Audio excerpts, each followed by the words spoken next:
Hello, good evening from Pala, Ban Chang.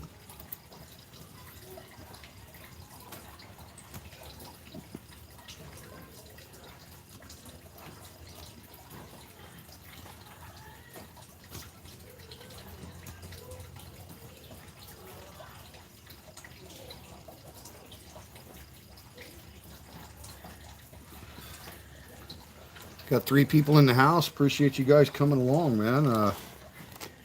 Impromptu live stream on a rainy night in Thailand. Got four people in the house. Thank you guys for coming along. Hey, Troy Beatty. Thank you, buddy. Appreciate your comment on that upside down vlog. Appreciate that.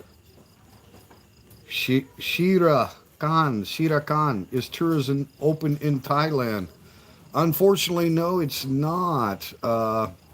Their first plan to have actual tourists arriving was from Guangdong, China, and they had a list of names. I think a couple of thousand or something, maybe not quite that many, over 1,000 that were going to arrive. And the news came out today that those people had just selected that they were interested in doing the Phuket trip and were willing to do the quarantine and all of the things that were subject to entry.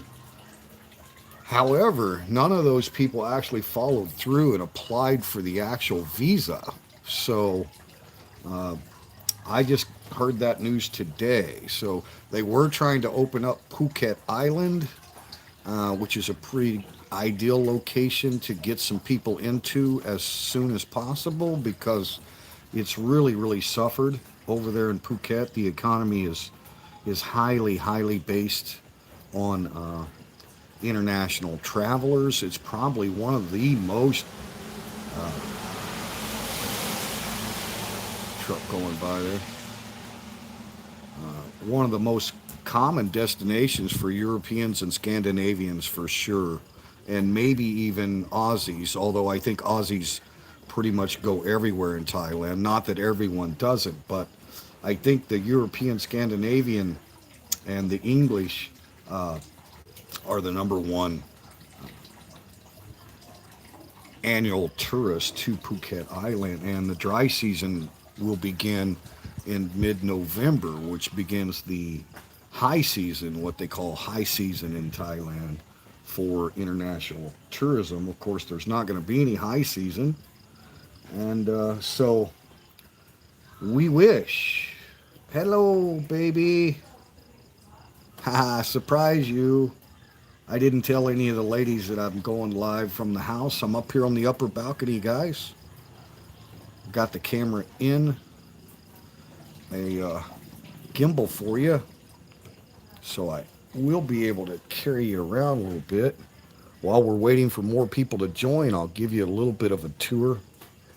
Kind of have to ignore some of the mess because it's been rainy season for quite a few weeks. I mean, normally this would have been earlier, a month or so earlier. It seemed like the monsoon, the peak of the rainy season, arrived late this year.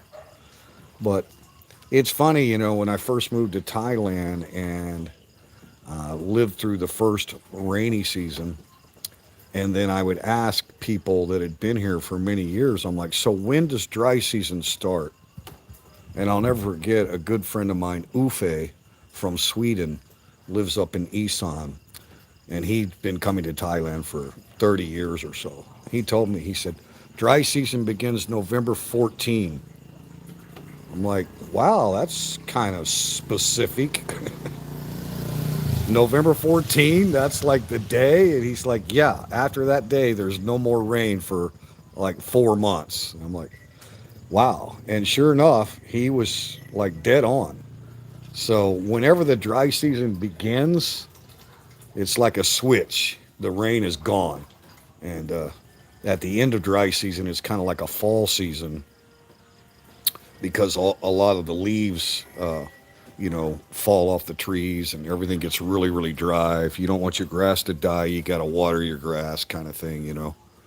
But right now, being mid October, we are still in the peak of monsoon season. So we're all just chilling at the house. All right, let me catch up with you guys just a minute. We got 12 in the house, 6 thumbs up. Thank you guys. Welcome to the upper balcony here at the House of Nam Yin. Triple T and Sarah and Jam as well stay here. We all love this balcony up here. I probably look like the dog shit because I have been sick. Kind of all right, good. Shadowed faced. That's good. Let me pull that down.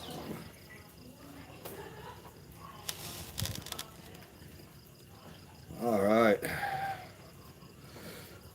But great question. I don't want to say your name wrong. It's such a beautifully spelt name. Shiara? Shiara Gan. Shiara Gan, is tourism open in Thailand? It's such a great question. Everyone wants to know. It's always the first question for.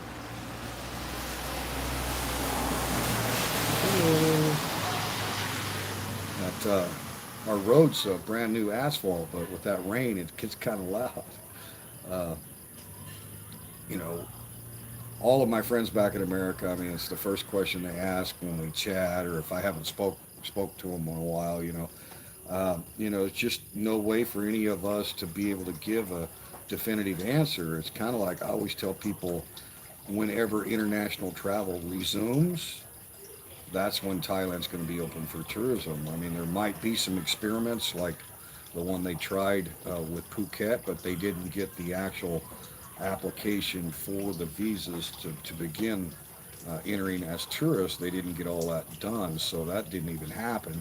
But they are trying. But I mean, nevertheless, it's kind of like you can watch the international headlines and pretty much know what Thailand's going to do, because there's got to be some sense of normality again. And what I see, I try not to follow too much news because it's a little, drama all the time, and I don't really, I like to avoid all that. But I'm trying to follow some of the numbers on the pandemic, and the deaths are like, 90% less mortality in patients that are hospitalized now than when it first started. So, science has gotten a lot better at treating it with the therapeutics and getting people in earlier. And of course, so even though I think the cases are going to continue to rise until everybody's got immunity, either through having the virus or having a vaccine for the virus, right? So ultimately, all the lockdowns and the various measures that various different countries did, uh, at the end of the day, you can't keep things locked down forever, right? So at some point,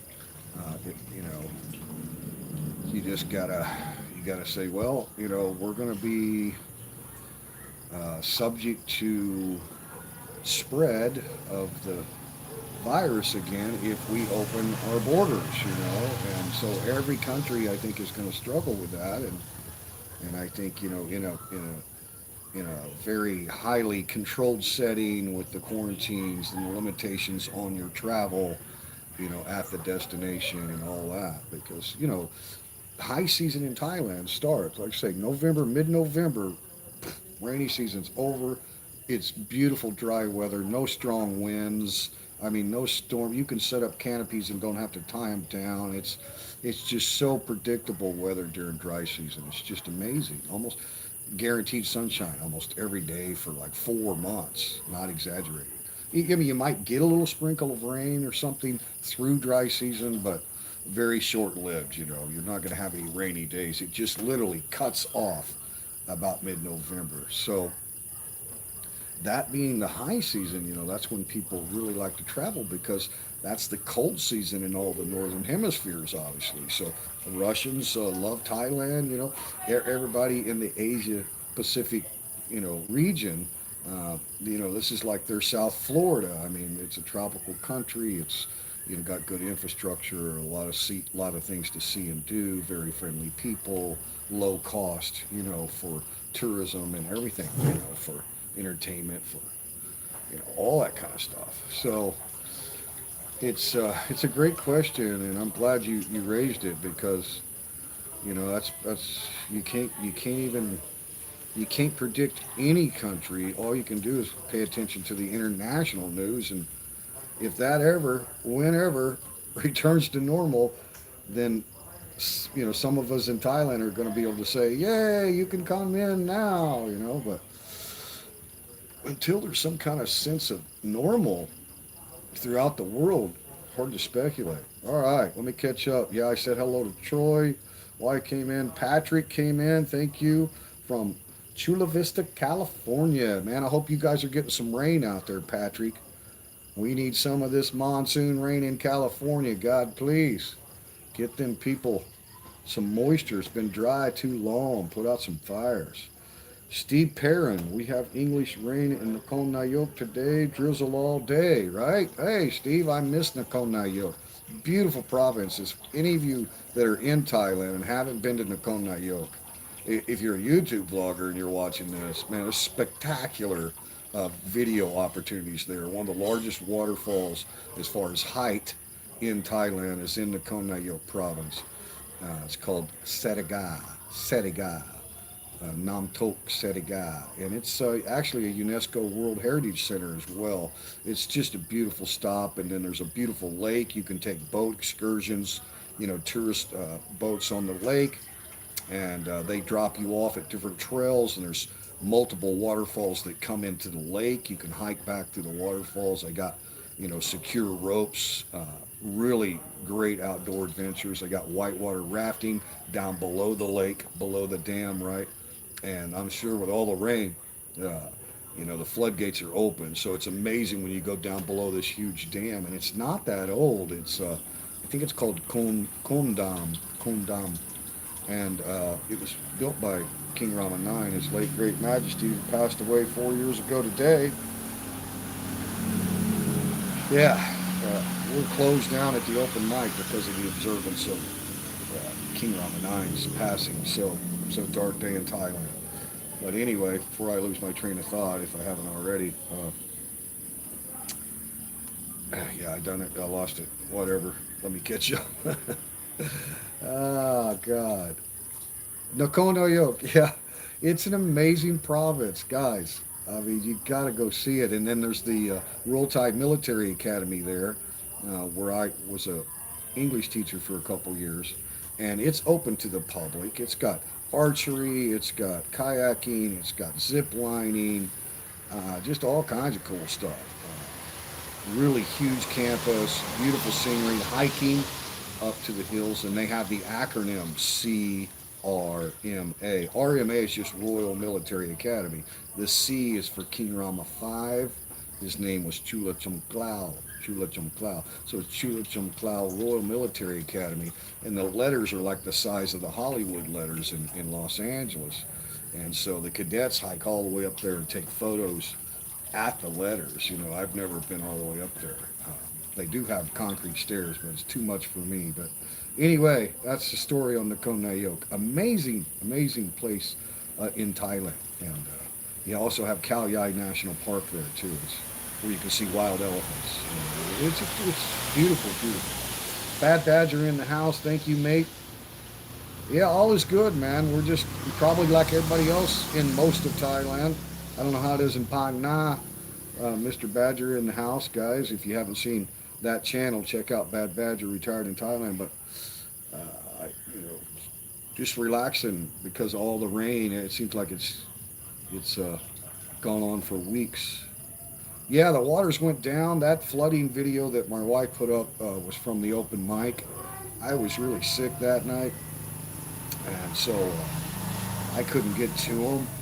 And even they had taking the motorbikes to work, but it wasn't raining when they went to work, and that big monsoon came, and yeah, that was pretty dramatic. But the bar is built very well and very high up, so we didn't get any water inside the bar or anything. Across the road from us got quite a bit of water, but that big store, that huge mom and pop store across from us, it's got real high steps going up too. So uh, I don't really think there was any property damage, but that's what happens when you get those monsoon rains. So yeah, thanks, Bad Badger. Got to love Thailand. Hello, thank you, Mr. Mitch. As always, appreciate you. Yeah. Hello, hello, everyone. Hello, Mitch and Tony. Got to love Thailand. Bad Badger. John Rudd in the house. Hello, hello, John. John, I don't know where you are in the world, but welcome to the upper deck here in Palaban Chang, Rayong, Thailand. Glad you could join us. I just thought I'd go live a little bit. Yeah, it's gloomy. Absolutely, John. Gloomy. And, kind of fitting. I mean, I feel like, I know it's only mid October, but I feel like 2021's so close, like we got to get this year in the books. We want to have a big New Year's party at the open mic. We were going to do something for Halloween, but I mean, the rainy season is so late this year to try to plan something and spend a bunch of money and do a big dinner is a little bit too much. We're not concerned about that. But for New Year's, we're going to try to plan something. You'll be on notice about uh, a goodbye 2020 party at the open mic if we can pull it off. But I tell you, the rain is well needed. I mean, Thailand's had the last 2 or 3 rainy seasons were not significant enough to fill up a lot of the reservoirs, and we can't say that this year. Unfortunately, we have had flooding, and of course, there's a lot of regions of Thailand that get property damage flooding every year. Just the nature of the monsoon season and the way the roads are in a lot of villages and stuff. It's going to flood every time, but. So that always happens, even in years where you don't. We've had a lot of just consistent rain over days and days and days, and that's what you need to fill the reservoirs, and they are all filled to the brim, at least in our area. Incredible, everything, all the streams and rivers, everything healthy, strong, fresh, clean water.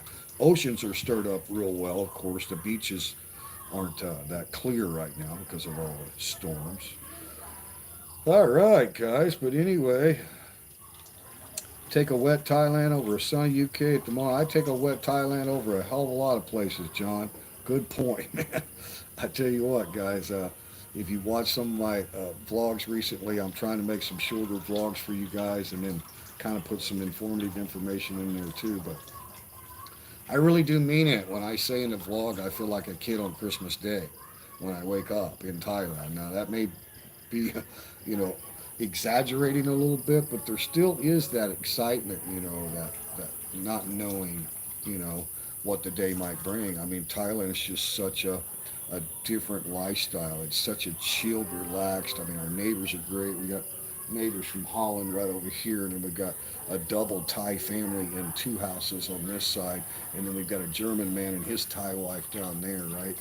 And yeah, it's just a great community, and it's just really chilled. And what's not to love about Thailand? I mean, I really do mean it. And there's so much that we haven't even seen in Rayong province yet.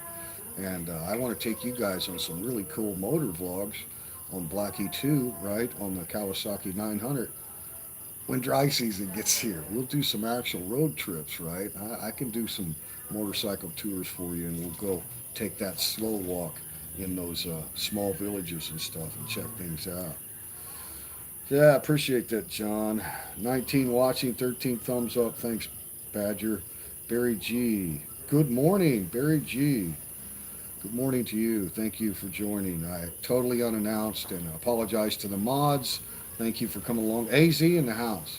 Evening, AZ. Thank you guys for coming along. Only thing I don't like about the StreamYards thing is I didn't feel like I had enough moderation control, but I don't know the platform that well. But yeah, we just went YouTube direct. Not trying to do any double screens or anything tonight. We appreciate you guys. It's the largest concrete dam in the world. Well, I didn't know that, Steve. Imagine that. Imagine that. Yeah. I think it's called Kon Dam. But if you guys just like Google top 10 things in Nakhon Nayok, and you can see the spelling there in the chat, Nakhon Nayok. Uh, yeah, in TripAdvisor and the various different ones, they'll have the dam, the lake, the waterfalls, I think even the military academy is part of it. Like I say, it's academy. It's not a secure military base, right? It's an academy. Now they have weapons training and ranger training and infantry training. So, they have firing ranges. They have obstacle courses. So, but that's all for cadets. But the entire thing is open for tourism. I mean, there's tourist buses that come in there, and some of the temples are just amazing, and the overlooks, the views with right there at the foothills of Khao Yai National Park. It's really an amazing province.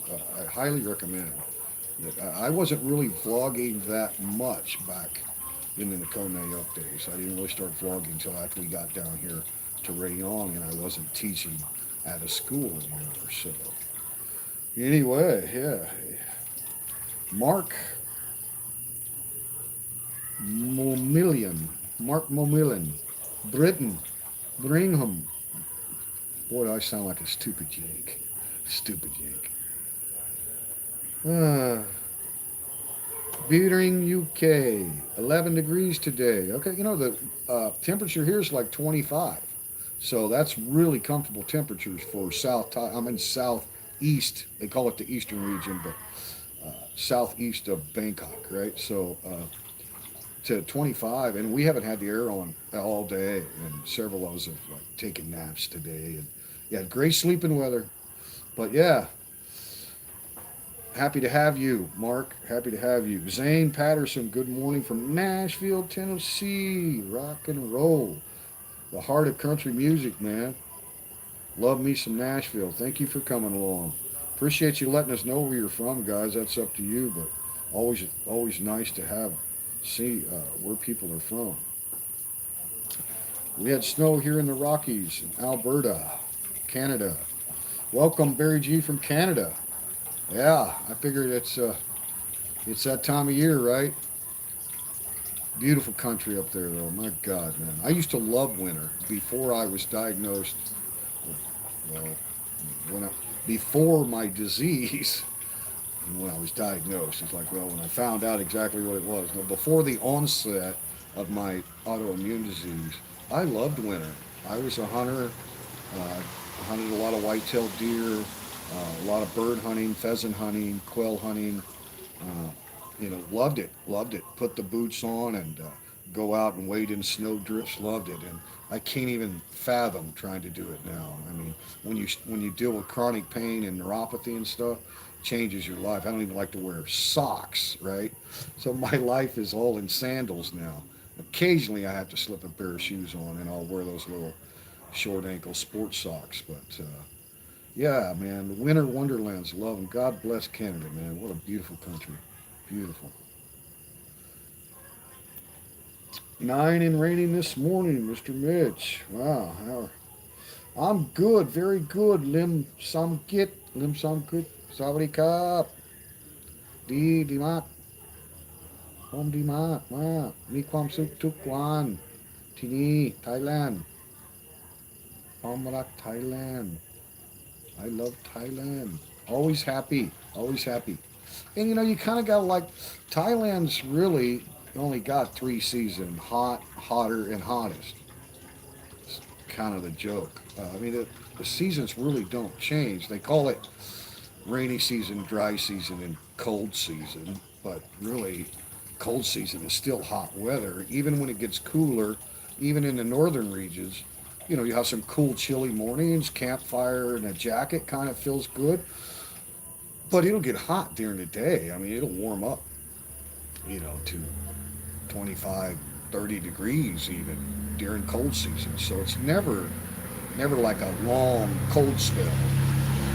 You might have a few chilly days if you don't have sunshine. But most of dry season, you have a lot of sunshine. So dry skies, lower humidity, cooler air, but still hot weather. So, I mean, it's still summer. I mean, we would consider it summer in North America, in the United States, and I know Canadians and in any other northern hemisphere people would agree. I mean, Thailand's cold season is as good as our summers, so just not as hot. It's not the hottest season. Love the upside down house video. Thank you, Bad Badger. Appreciate it. I tried to come up with some idea for an interlude to showing you the place. It was definitely a fun stop. We enjoyed it. We made a couple other stops too yesterday, and have some more footage coming for you. I think you'll really enjoy it. Really enjoy it. It's a beautiful area right there. Right there, where that area we were at is basically the Chonburi and Rayong province border. So we drive all the way to the western side of Ban Chon, and then we enter Chonburi province. And right after you enter Chonburi, that's when you see the winery, and then that place, and then there's several more. There's a big water park there as well. There's a lot of cool stuff. There's a big golf resort area up there that, I mean, makes the Eastern Star Park that I made a video on here at Pala, makes it look a little old, a little dated. It's a luxury golfing resort right in that area too. Amazing, amazing area. And as a crow flies, I mean, even though we're in a different province, it's not far at all. I mean, we can drive over there to that upside down house in probably 15 minutes in the truck. So yeah, it's not far. It's real close to Bonchon. That's one of the, and we love Satahip too. Satahip, the secret of Thailand. A lot of people's like, yeah, it's Navy and all that. We don't want to go down there. Okay, good. Don't go down to Satahip. It's amazing. Satahip town is incredible, and the naval yards and all the. It's just a beautiful, beautiful area of Thailand. Not that there aren't many, many, many beautiful areas of Thailand, but we love our area for sure. So that's talking some Thailand. That counts, right? Cool video for sure. Well, thanks, Mr. Mitch. I'm glad you enjoyed it too. Trying to, make a little bit of changes. The reason I think that, I haven't had a viral video or anything like that. I really haven't tried to make a viral video, but I do have some ideas. Nothing I put out yet do I expect to do that, but I do have some ideas. Okay. Hang on a second.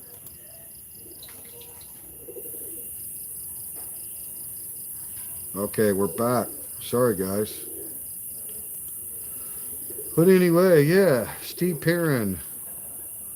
Thais love Toyota. I love my Toyota truck too, man. It's freaking nice. Huh? That Hilux Revo, love it. The phone did something. Some kind of an app popped up on the phone and knocked the stream down. Oh, I think I'm kind of caught up with you guys. Mark, Bad Badger. Yeah, you guys are sharing some information there. Great, great, great. I'm looking to buy a new truck in Thailand. My current thoughts are the Toyota Hilux Revo. That's what I have, John, and I bought it brand new in 2018, so we've had it just over 2 years now, and I love it. Now, I didn't go for the automatic. We paid 740,000 baht, I think, for it. Yeah, 740, I believe. But Toyota had a nice big fat, like 40% discount promotional thing going on, and we put 25% down as a down payment, and we financed it for 4 years, but we'll actually have it paid off in 3 because there was no penalty for early payoff. And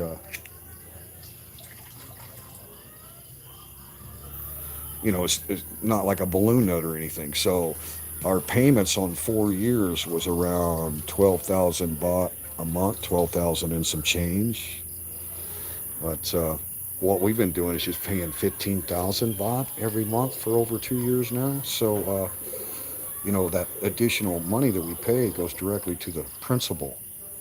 So makes the payoff, like if we called in next year at the 3-year mark, called in and said, hey, what's the payoff amount? It's going to be very, very low compared to what it would have been if we weren't paying that extra 3,000 baht a month. Throwing that extra 100. Hey, Eddie Manny, thanks for coming along, bud. Appreciate it. Just kind of impromptu live stream on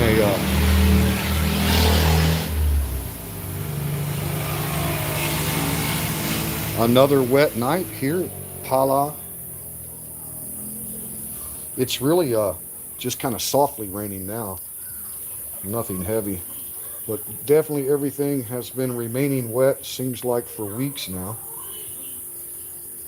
Oh, where'd Sarah go? Oh, oh my God.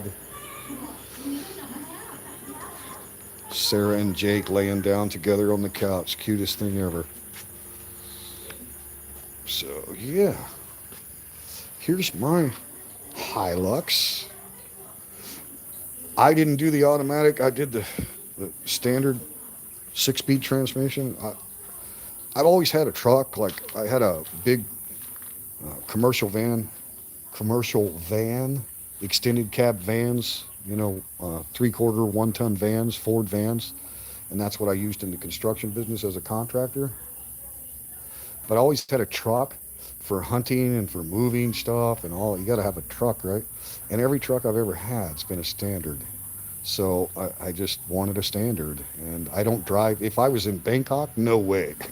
No way would I want a 6-speed, right? But it's been a great truck. We just got the smart cab. We didn't want the quad cab, the 4-door. We didn't want that because our bench seat has been mainly used to haul our 2 children, Blackie and Jake, the dogs. So we just kind of put blankets and stuff over the bench seat in the back, and it's perfect for the dogs. So, but now Sarah and Jam ride with us quite a bit as well, and the smart cab works great to haul us all around. But yeah, it's been wet.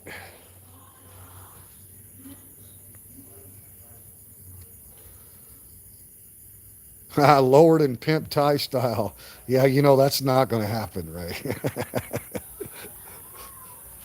You guys know teacher's just an old hippie, man. And you can see the stickers. Can you imagine? Lowered, pimped, Thai style. United States Army would not be proud. No, just kidding. Hey, to each their own, man. I love how these Thai guys get into their trucks, man. They got some badass trucks around here. It's 8:30 a.m. Oh, come back to me, chat. Oh, okay, I missed that. What time is it over there? Geez, good question. I don't even have the clock with me. Bad Badger, what time is it? It's 19:30. Okay, good one, Bad Badger. Is that the what? Is that the pre-runner? Yes, yes, yeah. It's a pre-runner. We got lights under this parking area here, but for some reason we got to have an electrician because we got a little bit of a short in the. It's like on a dimmer switch, and their dimmer switches went out. Yeah, it's the pre-runner Hilux Revo Smart Cab 2018 model. It came stock with the bed liner and the tinted windows, and I will tell you that the tinted windows would not pass the mustard in the United States of America. The police would not be happy. They don't allow them to tint that dark in legally in the States because it's tinted dark enough that it's hard to see in, even from the front windshield. And actually at night, because I'm an old fart and can't see for shit anyway, the tint on the front windshield is a little too dark at night, to be honest with you. Because it does help for the glare of the headlights. I will say that. So you just have to get used to it. Hey, there's Nam Yen. Say hello.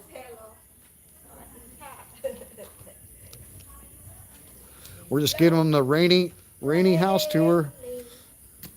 Jake, what are you doing? Lucky, huh? What are you doing? What are you doing? See, Blackie's our rescue dog, right? So she was a certifiable soy dog, probably about 2 years old. We adopted her. Didn't know she was pregnant. Wasn't showing any signs of being pregnant, but she ended up having 8 babies, and Jake is one of her babies. So that's the story on Blackie and Jake. But Blackie prefers not to get her feet wet. So when we go walking and it's been raining, you have to stay on the dry part of the road if there is things. So she's really been cultured. She's a long ways from a soy dog now. She really prefers not to get her feet wet. Yeah, I just cut the grass not too long ago and it's already, I mean, hey, what is that? They're after something. What is it? Huh? Watch out. Huh? Is that sometime? Blackie. Oh, it's a cat. Oh my God, Blackie. Hold on to her. I didn't know it was a cat. It's a cat, guys. Hello, kitty, kitty, kitty. Baby, look at it. It's so cute. Come down, baby. Come down. Blackie, it's okay. I didn't know it was a cat. I wouldn't have told her to. Blackie, come down. I wouldn't have got her fired up. She really gets fired up on cats. Come on, Blackie. Come on. It's okay. It's okay. She will jump out if she absolutely decides she wants to. Huh? Calm down. Calm down. Kitty, kitty, kitty. Where'd it go? Oh, shit. I missed it.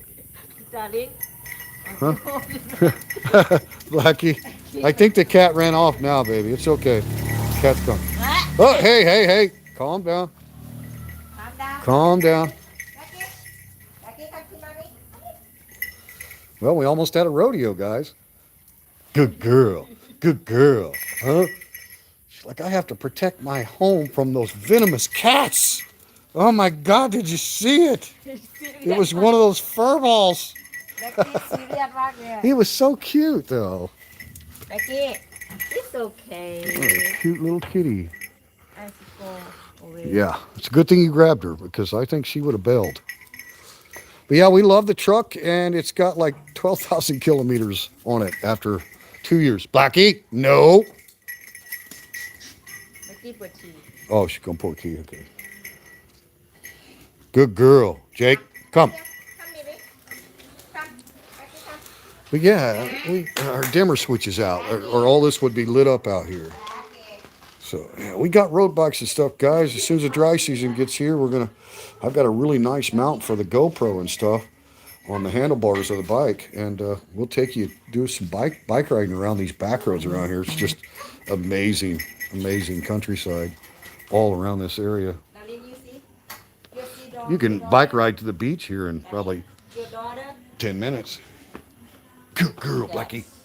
Good girl. You watch him, little fur balls. Huh? You watch him. You watch him, little fur Are you balls. seeing a cat? He's a cat. See? No. Good doggies. Let's go away. Mm. This cat go away. Yeah, guys, we love our little house. It's got the seating area right here when you come up the first steps. We never have to worry about the monsoon rains here at this house. I mean, the water gets this high.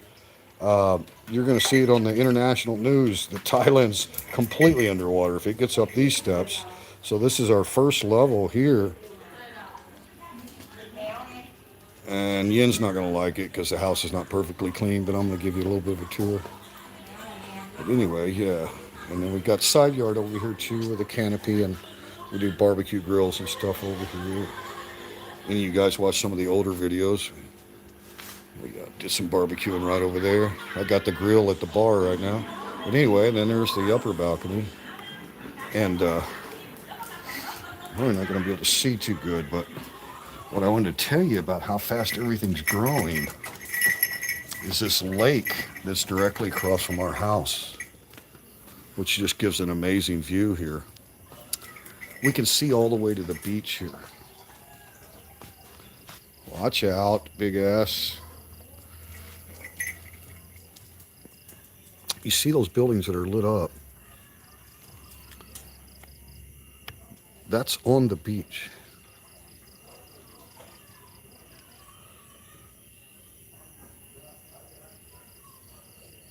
Boy, makes it rough when you're trying to zoom like that far on a live stream.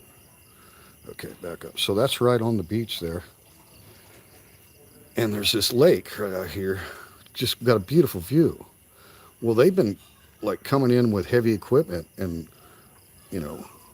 excavating all this ground down below. So the only grass you had was right here along the road. There was a strip of grass right here.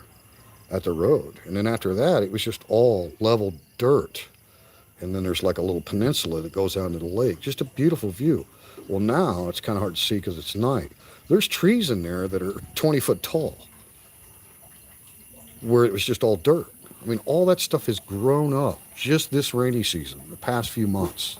Literally, that's how fast everything grows. I mean, it's a completely different view now. It's like we've got a jungle floor, with some pretty tall trees, and then the lake.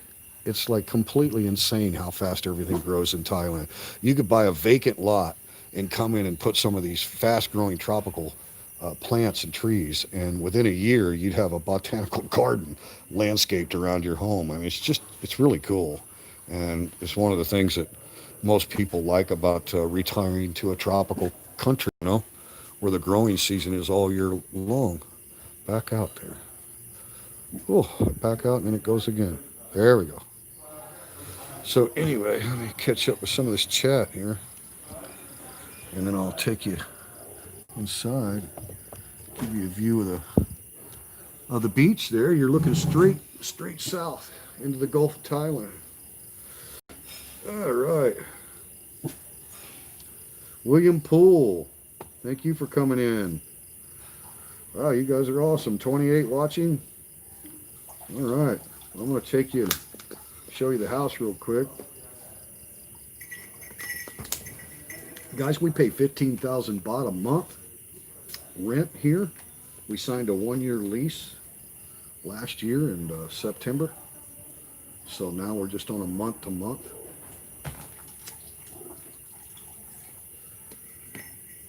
Nobody's knocking down doors renting houses in Thailand right now, as you probably know.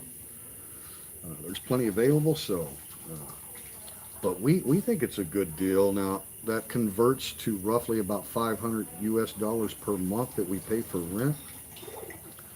And I always try to tell people when they ask about the cost of living in Thailand that if you only think of it as apples to apples comparison, I say your cost of living is at least 1/3 here in Thailand of what it would be in the United States. Probably the same in the UK, Canada, Australia, Europe. The Western countries are pretty much all pretty expensive cost of living, right? So a house like this, 5 minutes from the beach, 3-bedroom, 2 full bath, 2 kitchens, a yard, remote control gate, beautiful village, quiet area. Nobody's going to build across the street from us here because that's all that land in that lake is all owned by one owner. And as far as I know, they're not planning on any housing development in there. It's kind of like their own little scenic area. Their houses are off to the right of the screen there, the owners of that property. But anyway, so let's just call it 500 USD a month. There's no possible way you could get the exact same house in a same location, 5 minutes from the beach in the United States, right? Now you can't compare climate. That's a beach in New York State or Maine or Maryland or Florida or Texas, right? Just 5 minutes from a beach, and this size of house, there's no way you could get it for less than $1,500 US a month. So, that's 2/3 to the 1/3 that we're paying, right? So I think that's true. Like if you find an apartment in downtown Austin, that's in a nice area of Austin, and it's a 1-bedroom apartment, and you want to compare apples to apples, that exact same style apartment in kind of a sister city, comparative city with all the modern amenities and infrastructure and whatever, right? Then here in Thailand, comparable for exactly what you're doing is going to be about 1/3. I think it works out pretty good. I don't think you could go wrong by doing this math. I mean, if you own a $3 million home in the United States of America and you wanted to buy that equivalent here in Thailand, right? You could figure 1 million US dollar, I mean, 1/3 and 2/3. So I think it's pretty good. Like I've broke it down on, various houses that we've lived in 5 years. Like, At one time we only paid 4,000 baht a month rent for a 3 bedroom, 1.5 bath house. That was in Nakhon. So 4,000 baht a month, guys. I mean, that's only $120 a month rent, right? So, but it's the location. We were in Nakhon. We're in a rural area, right? Still a beautiful area to live. But so if you think about a rural area in your home country, and you think about a house like that, I mean, we weren't like out in the sticks. We were right in town. You could walk to the bus station in 5 minutes and go to Bangkok or go wherever you wanted to go. So there was no problem getting around. But so just say it's a medium-sized town out somewhere in the rural area. There's no way you could find $120 a month. I mean, if you found something for 500 a month, you'd be great, U.S. dollars. So I think it works out pretty good, actually, if you think of it that way. I can live comfortably in Thailand for 50,000 a month. It's double that in the UK. Okay, double. See, so there's at least a double. He's saying from the UK. Yeah, I'd say 50,000 baht a month is very, very comfortable. Like that, guys. That's not hurting at all. I mean, figure this is a house that cost us 15,000 baht. All right. So now we got 35,000 baht left of John's budget here, right? We got 35,000 baht left. Our rent's paid. Okay. Our electric and water and cable and Wi-Fi and all that together is another 5,000 baht. So now we got 30,000 baht left. The rent and all the utilities are paid. 30,000 baht. I mean, that's a lot of going, seeing, and doing, and going out to restaurants. And I mean, now 30,000 baht's only about 1,000 U.S. dollars, but that's just, I mean, the food is so affordable here. And if you do a lot of cooking at home, which we do, we stocked up the other day, went to Tesco and spent 6,000 baht and got all of our favorite stuff, and and then stopped at the local markets and got all the fresh herbs to cook in with everything. And Yen made a big old spaghetti tonight. So there's not much Western food that the ladies like, but they do like the spaghetti. And Yen made a really good spaghetti, ground pork spaghetti. So yeah, John, I appreciate you throwing that number out there because. Yeah, and Badger agrees. And Badger's got experience, guys. 10 years in Thailand consecutively. Built a home and everything else. So, I think there's misrepresentations out there that, you can get by really, really cheap. Like 20,000 baht a month is a great living in Thailand. Well, I mean, not saying that you can't. Like if you were a single guy and you didn't go out that much, I don't think two people could survive. Well, I mean, Thai people do.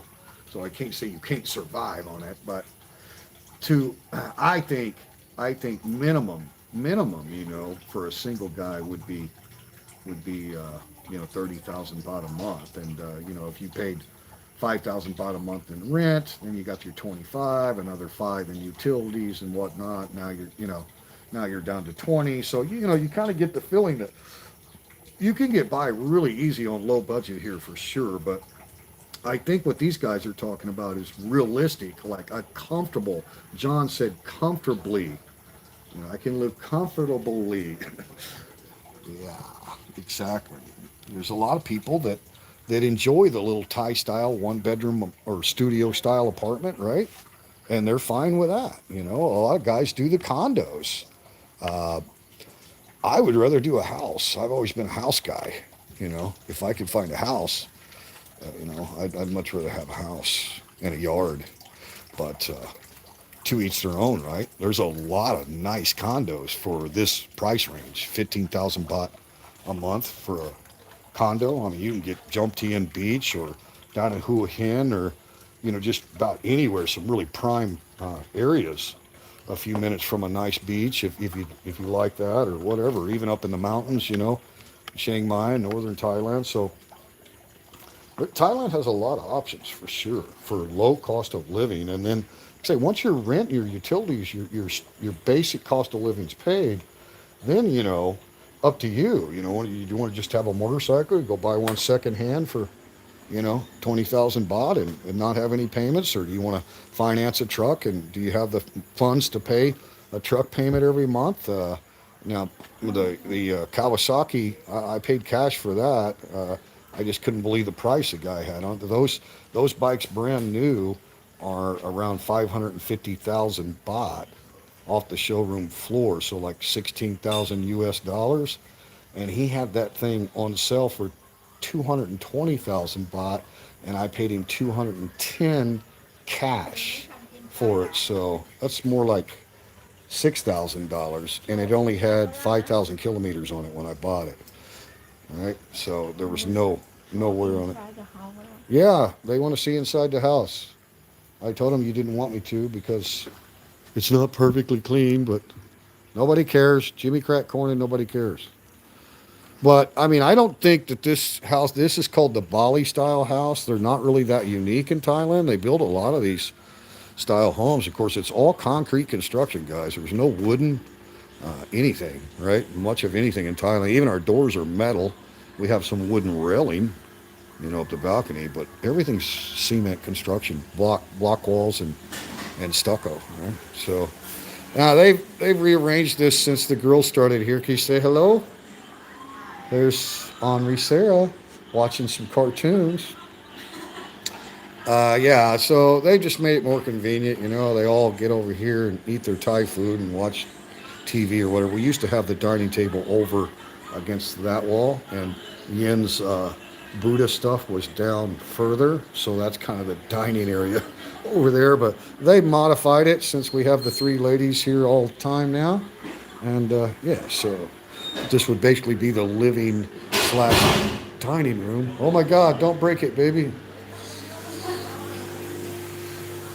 And so yeah, you have enough room for the sectional with the table over here, and the sectional, and then we have another room for a recliner out here on the end. Right, we're doing it Thai style right now. So yeah, and it's got a nice ceiling fan, overhead lights, and got the lights in the ceiling fan. You got the can lights everywhere. Um, got the sliding, really heavy duty metal screen doors. Double locks on everything. Metal bars on all the windows, very secure. Big old AC unit in here in the living area. And in the kitchen area, you can close it off because we don't have the central air. Very few houses in Thailand have central air. I've seen some of the more modern, more expensive luxury style homes that actually have central air conditioning. So you have the isolated aircon units. So you want to be able to close off each room, right? And this is my coffee station and beer fridge, beer and water and coffee station, right? That's kind of what that is. Maybe some fresh fruits and stuff like that. So that was kind of my idea.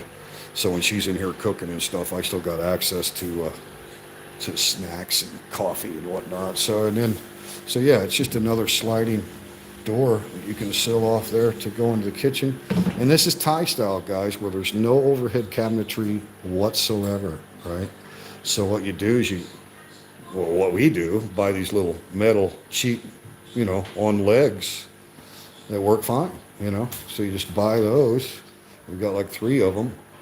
And there's always good base counter, and the base counters are all cement overlaid with ceramic, right? And then it's just all built in. It's not done separately. It's all built part of the original construction. So, and then of course, in the holes of the formed cement, they put the wooden doors. And we actually do have a few drawers. And then we got a gas bottle underneath here for a 2-burner gas stove with a overhead hood, and the hood's got a light underneath, a light and a fan and all that. Right? So yeah.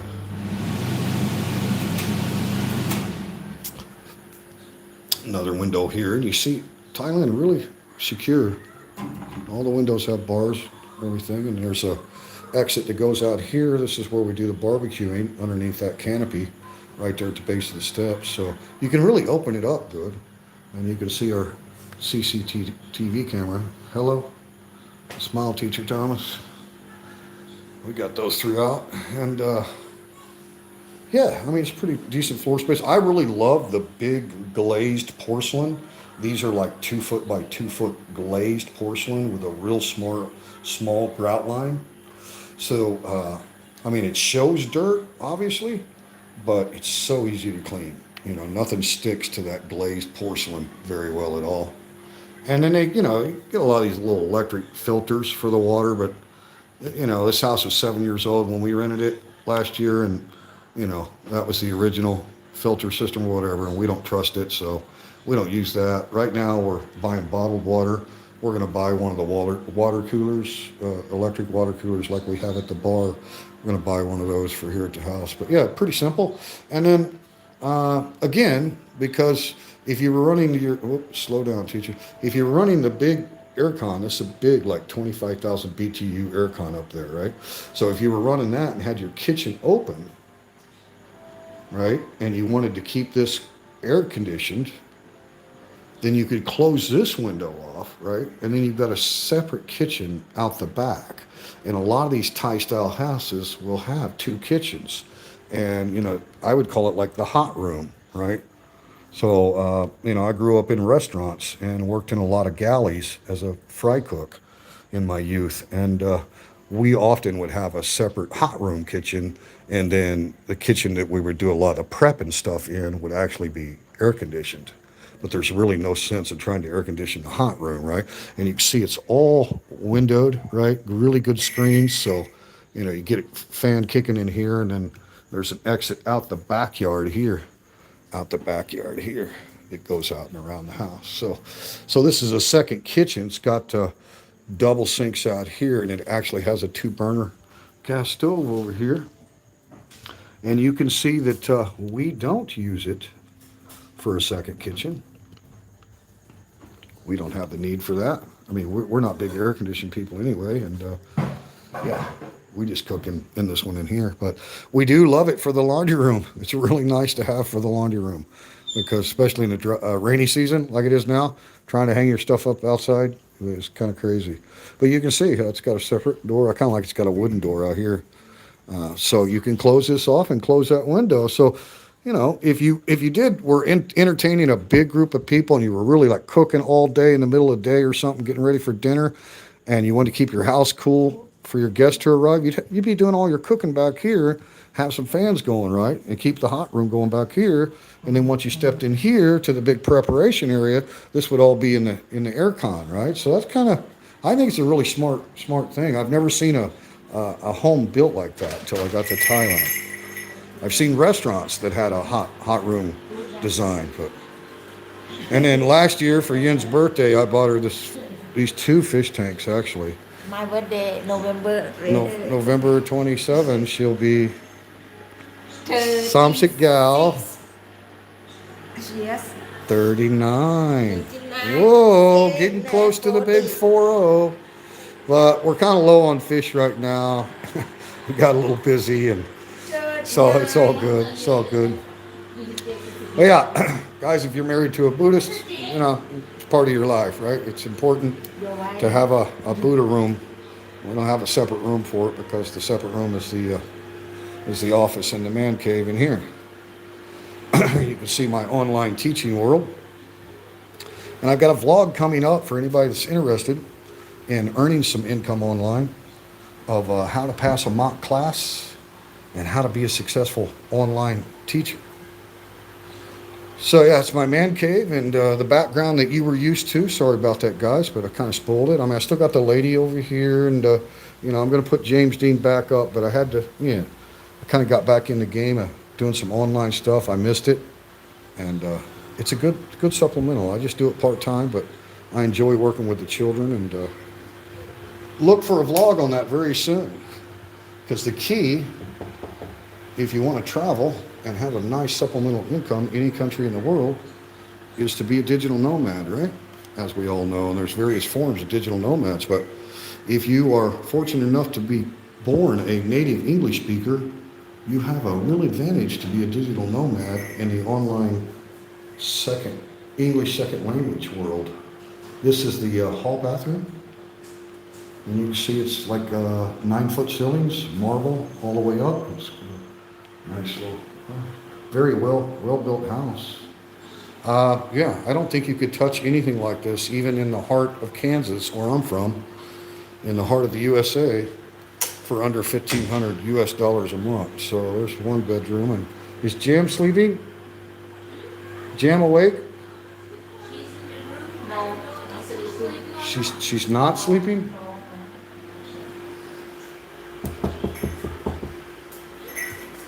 Make sure. Are you, okay, okay. I'm just going to show them your room real quick. I'm going to show them your room real quick. We're giving a tour of the house. Do you want to say hello? Huh? I don't have to put you on camera if you don't want. Huh? So, this is Sarah and Jam's bedroom. And they've got stars on the ceiling. And yeah, two closets and oh my God, cute boyfriend pictures and all kinds of a makeup table over there. And all right, okay, thank you. You can, as you were, relax. Okay. So yeah, that's kind of right off the living room there. You got the basically twin bedrooms. I mean, they're not small, you know. It's full size queen size bed in there, so they're not large, but they're not too small. Definitely fit a queen, huh? And then I don't know why we don't have more lights on while I'm giving a tour. Anyway,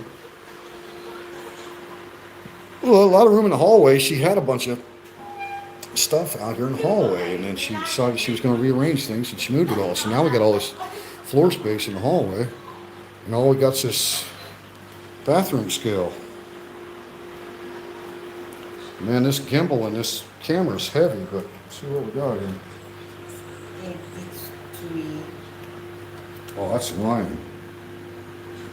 That's about right. 80, 82, 81. Not bad. I see big. And then here's the master bedroom. And yeah, we've got stuff crammed in here. Of course, got to have dog pallets down all the time. They don't sleep in our bed. Nope, they sleep on their own pallets. Why does it feel like this is still zoomed in? Oh, that was good. I'm trying to unzoom and it's zooming. Would you stop it? Thank you. Jesus. Okay, yeah, so there's a master. King size bed in here. Like I say, each room has its individual aircon. Yeah, and then Yin's got her little makeup station here outside of our restroom, and then our restroom is basically the same as the girls. Different color. Theirs is green, ours is blue. The marble's the same color in both bathrooms. And it's got the, you know, the old school bowl style sinks. Window in the shower. Very good high pressure hot water. And they got the little flower decals in all of them, so, or in both of them. Well, anyway, that's a tour of the house. So that's a pretty good little information. I was going to make a video on the cost of living and actually do the whiteboard and everything to give people. Why are you doing that? Sorry guys, the gimbal is not cooperating at the moment.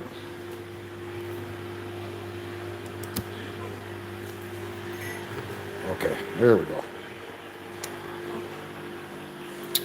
I was going to do that video on the cost of living and put everything on the board, and I am going to do that because I want people to see, like, you know, if you do have a car and your insurance and your health insurance and like the entire monthly budget, right? Not just the rent and utilities, but I can snip some snippets of the video of the tour of the house there and put in that vlog of the cost of living, so I can just kind of do that for them. Anyway, 34 people in the house. Let me see if I can't catch up with some of the comments here.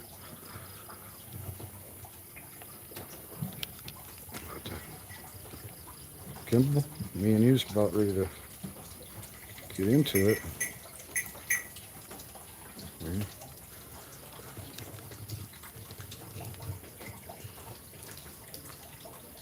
Stay.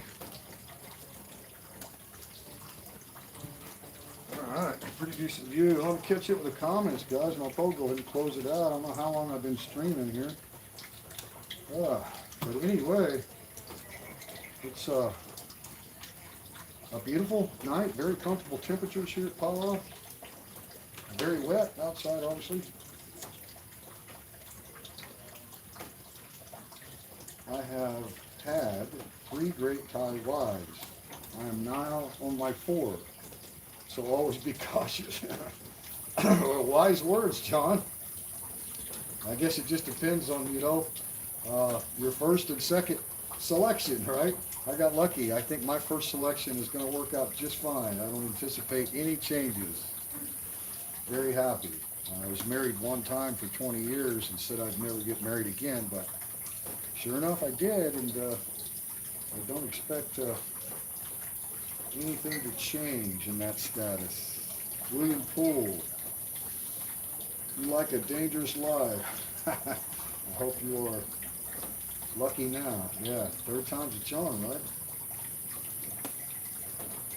Badger, right? 3rd time, all English. A friend of mine was married 3 times. Each time he talked in the house. Yeah, well, I was married once, guys, for 20 years. And I have 4 daughters. So if you could just picture a guy at the mall that you used to see all the time, right? You're at the mall, you're hanging out with your friends or whatever you're doing. You look over, you see this guy. He's outnumbered 5 to 1, right? He's got his wife, he's got the 4 daughters. He's got more estrogen in his life than most men will have in their lifetime, right? And he's at the mall, which is not exactly a man's favorite place to be, right? Yeah, that was me. That was me for like 20 years. So I couldn't put the stem on the apple. Had all daughters, and yeah, it was a great life. I was a dedicated family man. I was on the school board. Was president of the school board for a period of time. Was a youth sports coach for 14 years. Coached co-ed t-ball and little league, and then all girls softball, all girls basketball.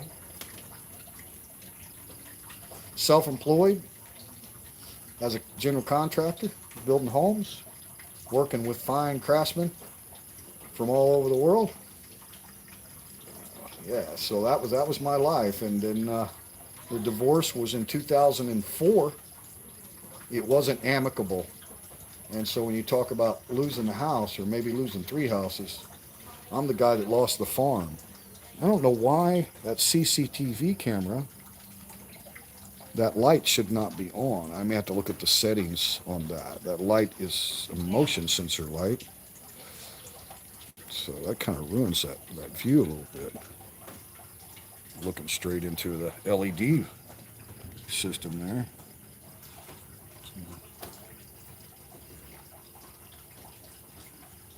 It's not too bad.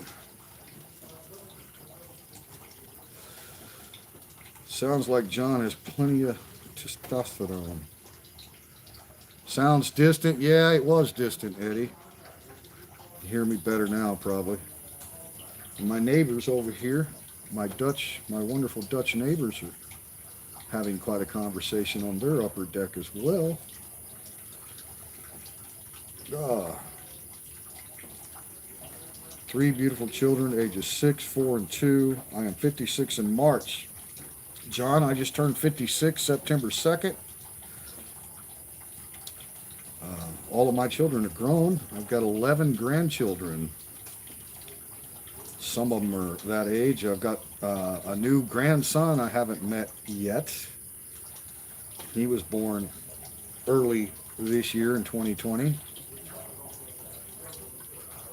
and we had our big plans of going to the United States this summer, and everybody knows what happened to travel plans this year. My oldest daughter is 39 next year, Bad Badger. Okay, cool. My oldest daughter is actually my adopted daughter. She's not my biological child. My ex-wife, my wife of 20 years, had a 6-month-old when we met, and I got married at age 20, right out of the military, and then we had our firstborn shortly thereafter. So my oldest child, my oldest daughter, is actually 42 now, and my firstborn biological daughter is she's 34, 34. No, yeah, 34, 34. 34 and 39, not 42, 39. Yeah, 39, same as you, 39. Same as you, 39, my oldest daughter. I can't do math, and I can't keep track of birthdays very good either. So, how you guys feel about being away from your families, Badger? I mean, I know probably I wasn't the only one that had a trip planned home. Most of us go home in the summer. Uh, we don't want to go back to our home countries and face, inclement weather, stormy season or winter season. So obviously there's a lot of expats, long stay here in Thailand that aren't able to see their families. And I tell you, it's very disheartening. My first notice, was like in February from the U.S. Embassy in Bangkok, from the State Department, United States State Department, about the, get home now or shelter in place kind of email. I never thought I'd read an email like that in my life. I mean, it's still bizarre to this day. I remember reading it several times, and I was just like, this is like a movie. This is from my government telling me, and I may not see my kids, and at that time, everybody remembers the panic and all of the unknown. Whether it was going to be, like the Black Plague, or how bad it was actually going to be. And, you felt a sense of permanence. It was like I felt like I was permanently not going to be able to go home in that moment, because it was just, everything was scary as hell, And then in March came the lockdowns and all that stuff. But it's difficult being away from your family too long. People ask me, what's the downside of living in Thailand? Like an honest question. Teacher, what is it? Is it the traffic? We know there's a lot of vehicle deaths in Thailand. Like, what's the downside, right? And none of that stuff is a downside as far as I'm concerned. I mean, I just don't see anything in my life here that I could consider a downside. That's just not a really good shot either. But I always tell them the downside is not being able to see my family back home. Missing family back home. That's really the only downside.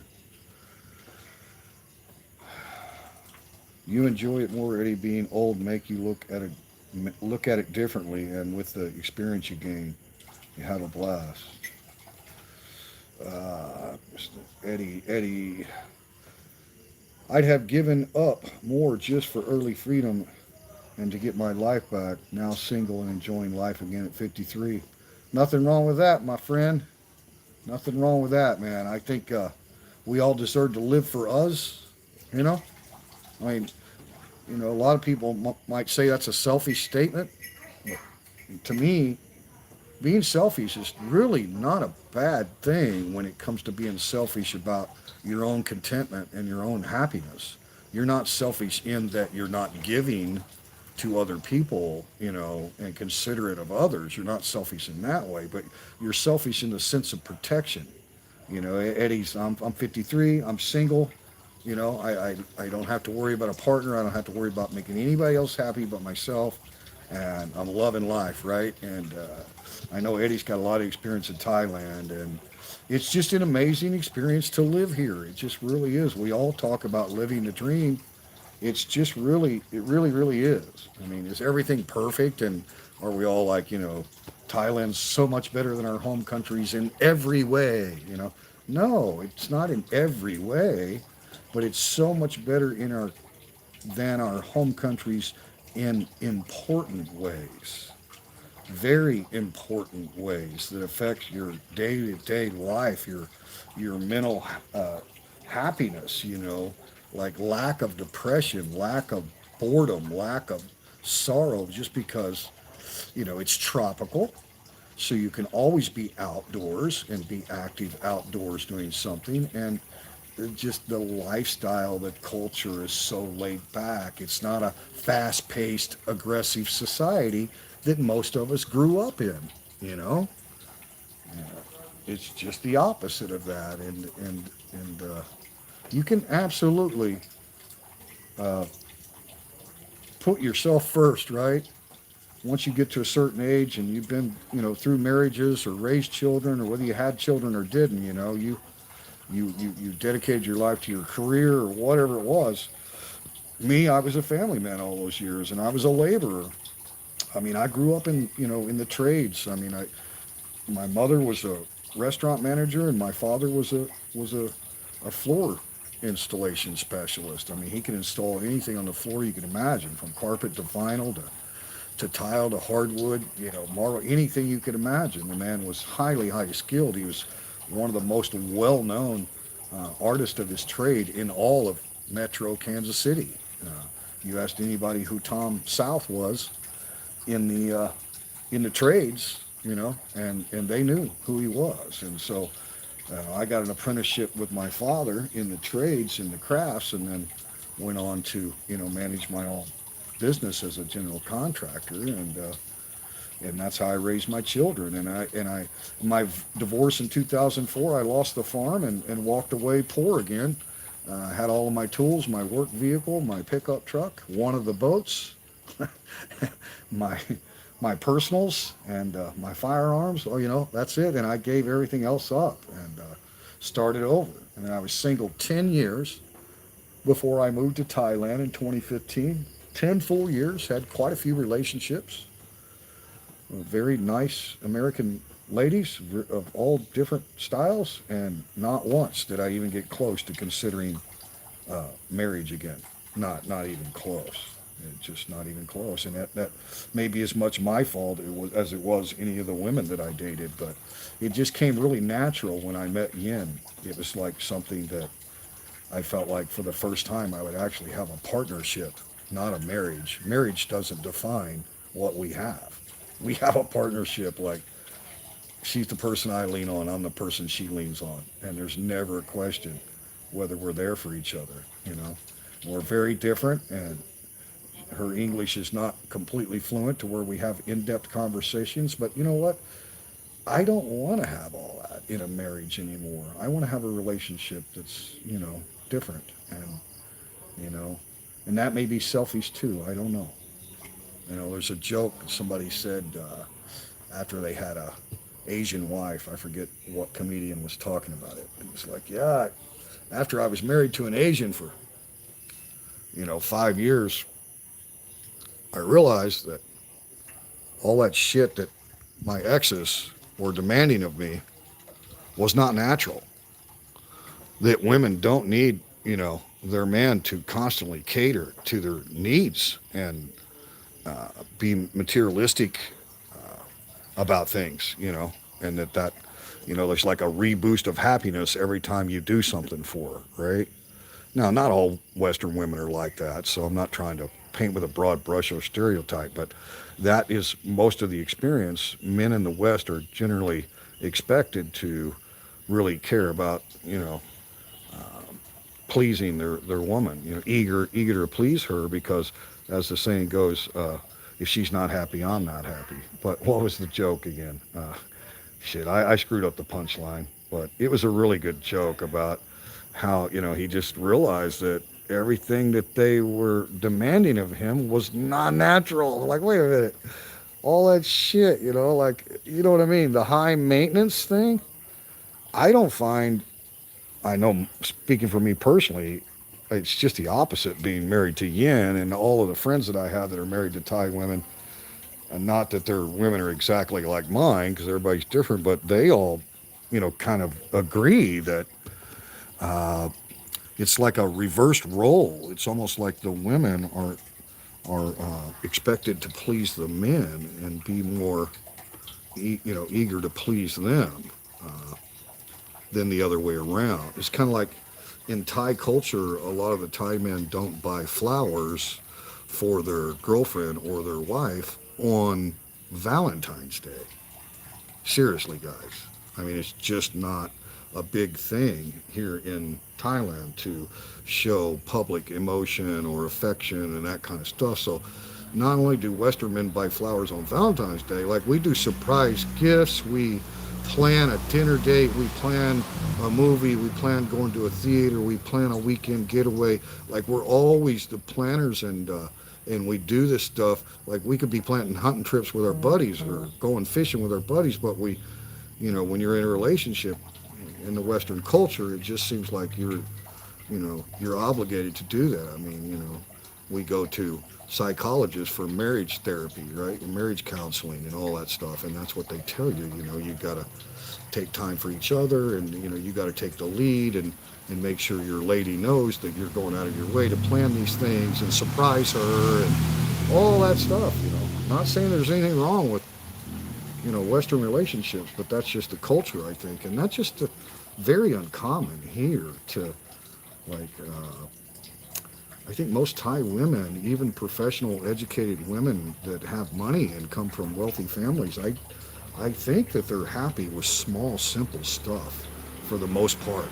You go to the dang market, go to the local market, and spend $20 on some knockoff stuff and some cool food or whatever, and that's enough, man. That's enough to be happy. Like, you don't have to drive to the cities and go to the malls and do all extravagant stuff, right? It's just be together, go out and experience things. And but there's guys unique like Badger, that has his English wife over here, and then I'm sure that even though she's not Thai, I'm sure some of those same cultural ways affected their relationship. I bet their relationship has improved, after living in Thailand, because not that she was, uh, you know, anything different than what she is now. It's just we all change when we move to a culture like this. Eventually, it changes you. It has to, or you're just going to be, you know, impatient and not understanding the world that's around you because you've not accepted the way things are. And so I think it's beneficial for every relationship to not live in that keep up with the Joneses and, buying shit to, show off to other people that we don't even care about and throwing parties for our friends and all the shit. So difficult to keep a good relationship in a culture where it's go, go, go, keep up, keep up.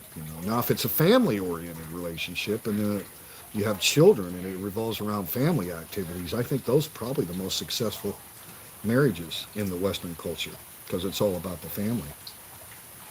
But the young couples now, and that's why I think dating is so difficult. It's why online dating is such a big thing. It's just awkward out there, very awkward. And here comes the rain. A little harder rain coming now, guys. All right. What is it? William Poole, Thomas, we planned to go to the UK last June, but canceled like most. Haven't seen my family back in the UK for over 4 years now. I was lucky my son was here in Thailand. Awesome, man. Awesome. Yeah, at least you got to see your son. William, I think that's a sentiment, man, that a lot of us don't talk about. The topic seems to be, when's Thailand going to open up? When can people come here? But we don't talk about, the impact that it's had on us that live here and chose to stay here and avoid traveling home, even though, we have loved ones that we want to hug, so definitely, if it wasn't for my newfound appreciation for the lifestyle of Thais, and I'm living that lifestyle now. Like I am living the Thai lifestyle. I really, really am.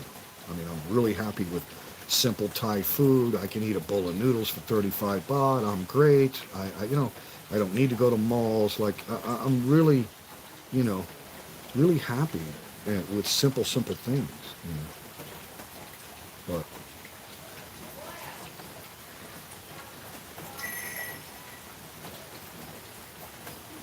if it wasn't for the fact that everything was so good in my life, I could see depression from the pandemic easily. Not just from the fact that my trip to America got canceled. I could see a brand new grandson that was born and see all my daughters, and my wife's first trip to America was going to be this summer, and we were going to rent an RV, and I know all of the beautiful lakes around the Ozark regions of the Midwest, and then take her to see some famous sites like Mount Rushmore and stuff like that. If they haven't burned everything down by the time I get there, I'll still do that. But it's crazy what's going on, and I think it would have been easy for me, and I'm not going to say that I didn't suffer from some level of depression. I think that would be a lie. I didn't put out any videos hardly at all during that whole period of the lockdown. It was just kind of nothing I wanted to film or talk about at the time. But anyway, I just think that because my life is so good and I just have low stress and no worries, and I'm not over budgeted, I got easy, low cost of living based on my income here, and socking back money again for the next trip to America whenever that happens. But if I was living abroad in a country that I wasn't so content in, that I wasn't so happy about living there and had such a great partner in marriage, and everything is just really so content and calm and peaceful in my life. If I was living, say, in Ecuador, I chose to go to Central America, and the pandemic broke out, and I wasn't really content with living in Ecuador, and the safety wasn't good, and I mean, shit, guys, I can't imagine the impact it would have had on me. So, I hope that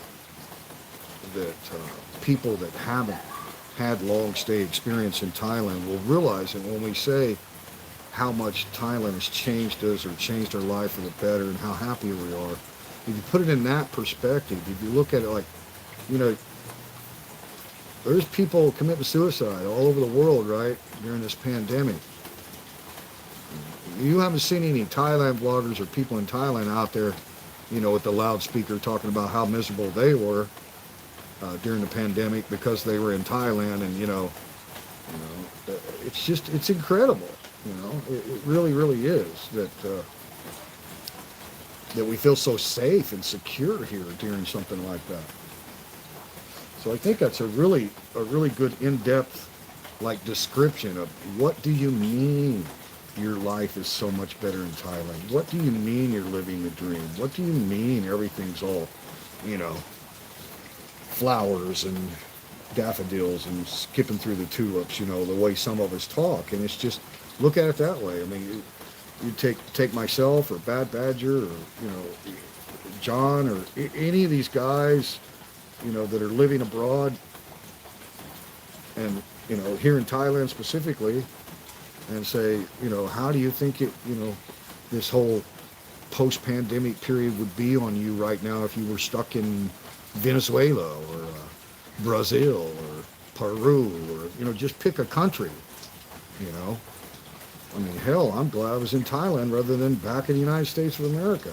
And, I've moved out of the big cities, and my daughters are all in smaller towns, so it's not riots, it's not chaos, it's very safe, and the virus was very, very low in our region. There was never a big issue. But overall, I'm very grateful that I was here. Very, very grateful. I can't think of a better place that you have to go through a global pandemic, do it in Thailand. That's all I can say. Yeah, John, that's true. It is true, man. And that's, the old saying, nobody else can make you happy, man. Happiness comes from within, Happiness comes from within. And I'm sorry, guys. I know I broke my train of thought several times tonight. I really have been under the weather. I didn't have any fever or anything, but I had a sore throat, double-sided. It was difficult to swallow. The left side swelled up, left on the glands was real big. A couple days later, the one on the right was real big. So, I just got some antibiotics that have always been real effective for me here in Thailand from the pharmacy. A lot of chicken soup, raw vegetables and stuff like that. Tons of water, and I'm feeling better now. But man, I've been foggy headed. When you're sick and it's constant rain every day on top of that, and my brain is jumping all over the place tonight. So I appreciate you guys listening to my rambling and not being able to finish thoughts part of the time. William Poole, the slow life is so different to the West. Family life more important in Thailand. Good food, mostly happy people, even if they're poor. Good for the soul here. Seeing blue skyscrapers is great too. Yeah, I agree with all that, William. Well said. Well said, my friend. Thailand's got it all, man. It's got the great people. Number one, I always tell people, number one reason to live in Thailand is the people. Because that undergirds so many other things. Your safety when you're traveling alone throughout the Kingdom of Thailand is all based on the people. That's why you feel safe. Would the people help you? Would they rob you? Would they kidnap you? Right? And I think Thailand definitely is one of the safest countries in all the world for a solo traveler from some foreign land to just be traveling alone. Other than the 3 far southern provinces down in the Patani region, other than those 3 Malay border areas, this country is amazingly safe. And so you can do that. You can experience the countryside, the waterfalls, the national parks, the tropical fruits, the great food, all that. And then he capped it off with blue skyscrapers, man. Bangkok is an amazing city experience. I love Bangkok. I wouldn't want to live there, but it's amazing. If you guys haven't seen some of the video footage I've done in Bangkok on the back of a motorcycle taxi, I would encourage you to go back and look some of those older videos. Just look for Triple T in Bangkok, right? I was there for a few days and really did a lot of downtown vlogging on those skyscrapers. It's an amazing city, amazing public transportation system, easy to get around, travel by boat down the river. I mean, you could do it's just amazing. So many great city views, and it's probably the fastest paced lifestyle in all of Thailand, obviously, Bangkok City. But still, people are courteous, people are considerate. As long as you know how to navigate the city life, you don't take a taxi that just comes up and says, hey, you want a taxi? I'll take you here for 500 baht. Like people that have been to the cities, no, that's not what you do. You go pull your ticket or you go stand in line and you get a metered taxi. If there's no line, you go to the public road and you look for the taxi coming by that's got a green light on the windshield that means it's vacant, and you flag them down and you say meter. And I've traveled all over solo before I had a car or motorcycle or anything, and I never had any issues. I could only speak just a tiny bit of Thai at that time, but it's just very, very safe. Unbelievable. City like Bangkok, you see teenage girls walking alone in the streets at night. Very, very safe city. Not that there aren't a lot of crap that happens. We all know there is. Yeah, I agree, AZ. Bangkok's just awesome, man. It's awesome. When I first heard it referred to as the Big Mango, I was like, oh, that's pretty cool, because it's actually got a larger population than the Big Apple, New York City, right? It's actually a larger populated city than New York, but kind of a sister city, right? You might say, Bangkok and New York. So, yeah, they don't grow apples here, but they grow the hell out of mangoes. So, the Big Mango it is. Great experience. Bob Sears, how are you, sir? This Bob Sears is a fine veteran. I lived in a small bungalow over Klong off Sukhumvit for 600 baht, $30 when I was there. Loved it. Great, Bob. What year was that? I know it's been a while since you've been here, my man. Bob's been all over in this area where I'm at too. I think he's been out here to Utapao Airport back in the war era and stuff too. John, I loved Bangkok 30 years ago. Not so much of a fan now. I could relate to that, John. Yeah, it's changed a lot there. You know, with this current pandemic, man, it's changed a lot. Bangkok's a lot quieter than what it normally is. Kind of has a little bit more authentic Thai town. You might like it more now than what it was, and I don't know that things will ever be completely the same. You know, those go-go's and all that famous stuff is reopened, but let's face it, there's no customers other than the folks that live here. That's it, and that's a real small percentage compared to what they need to survive. Hello, good evening, Alex in the house. Hello, Alex from the upper deck. Just did a spontaneous live stream, and been going for an hour and a half now.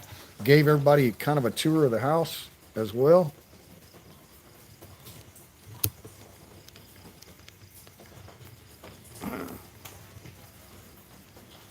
Very quiet here in Bangkok right now. Traffic and BTS congestion very live. See, that's great, ain't it, Eddie? I mean, when I was there, excuse me, still got that cold going on too. When I was there a few weeks ago, man, it was unbelievable. I was like, man, I kind of like Bangkok this way. Yeah, Badger's here too. Bangkok was really good 10 years ago, AZ says. I can imagine, man. I wasn't here 10 years ago, but when they got rid of all the stalls and vendors on the footpaths, lost all the charm. Yeah, I've heard a lot of guys say that too, AZ. It's unfortunate.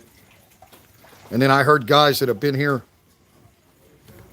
back even further than that. Like, I met a guy from Texas, had his own t-shirt printing business, and he said that 20 years ago in Bangkok, there was like homeless people pretty much everywhere, like, old men sitting on the sidewalks with their ball sacks hanging out. Excuse me, ladies, if you are tuned in, but I mean, literally, he's like, all of a sudden, I don't know what they did with all of them, but it's like almost overnight, they were all gone.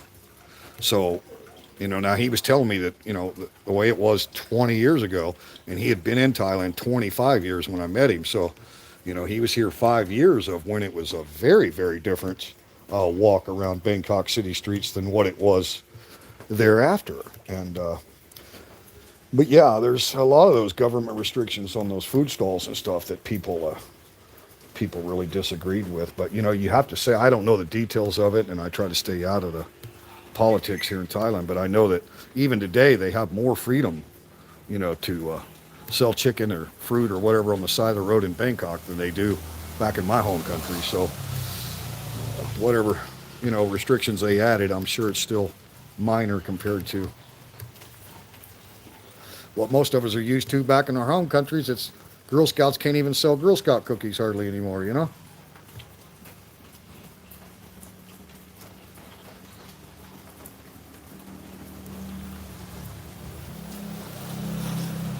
Eddie, I was at the fish market in Bangkok yesterday. Too big, too busy for me. Yeah. There's a lot of those markets, man, that don't rely on tourism, and they're doing just fine. Rayong's one of those areas. But yeah, just another rainy night here in Pala, guys. Appreciate you guys coming along. I'm probably going to close it out here in a minute. Girls are in watching a movie. For those of you that weren't tuned in earlier, we did a walkthrough of the house tonight, live tour of the house. Jake, Blackie, come out, say hello to Alex, huh? Come on. Good boy, good girl. Up, good boy. Watch him. Good boy, watch him. Good girl, good boy. So yeah, Blackie's our rescue dog from Isan. My wife was still living in Nonthaburi, which is a suburb of Bangkok where we had our first condo. I moved up to Isan to start teaching, and there went the gimbal. I moved up there to start teaching, and my wife stayed behind because we still had a 6-month lease on the condo. And I wanted to get established teaching before we decided for sure we were going to move. But during that time, yeah, thank God. Sorry guys, I'm going to pull this phone out real quick and I'll get stationary. I didn't have the, oh, sorry Jake. Didn't have the gimbal fully charged. And I just dropped it. Oh, it's a little shaky there. But yeah, so I sent a photo of Blackie to my wife. And I was like, this dog keeps coming around. But she doesn't like people at all. She didn't trust me.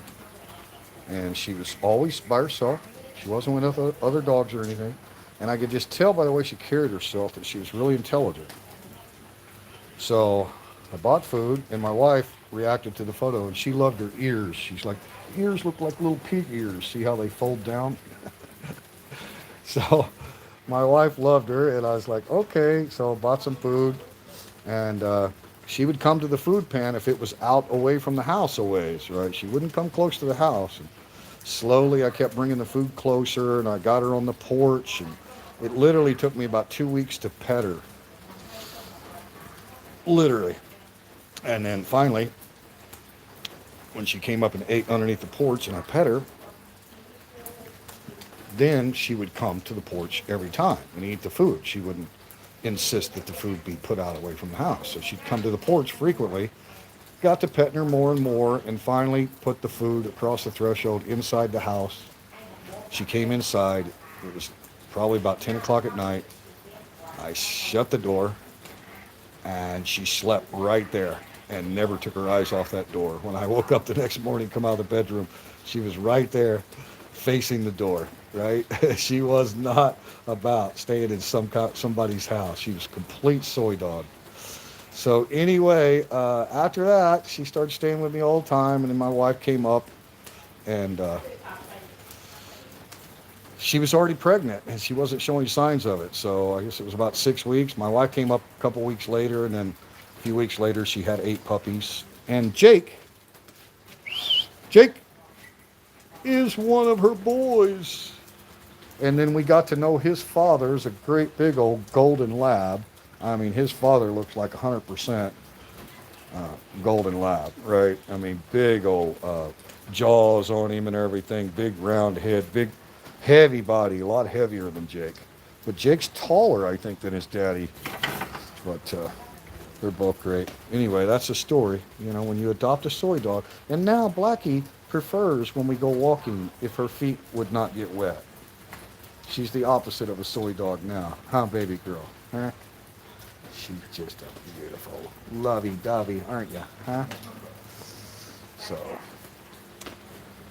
Jake is a big baby. He's never been a soy dog or anything. He's never been anything but spoiled his entire life. So, when we're out walking and we see soy dogs and Jake's all barking, act like he's tough, you know, it's all a fake thing. It's all fake.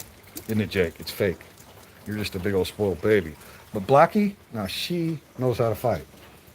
We've had some incidents with Blackie and soy dogs, and she's got that blood, she's got that experience. She still remembers those days of being a soy dog. But anyway, guys, Gimbal died.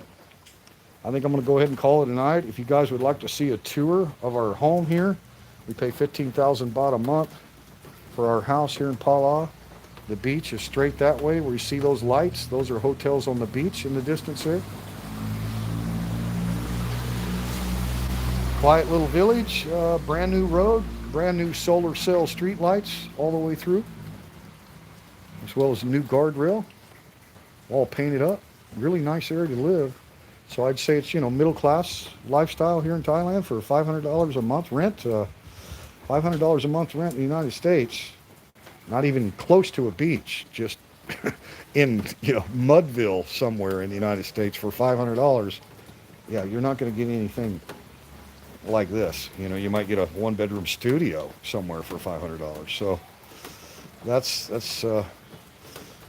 why I wanted to give that little tour of the house tonight. And I am going to do like a full budget of all of our expenses with truck payment, insurance, and all that, so people can see what we have for a total household budget. Anyway, guys, Gimbal died. So every time I move this thing, it's going to really make you sick.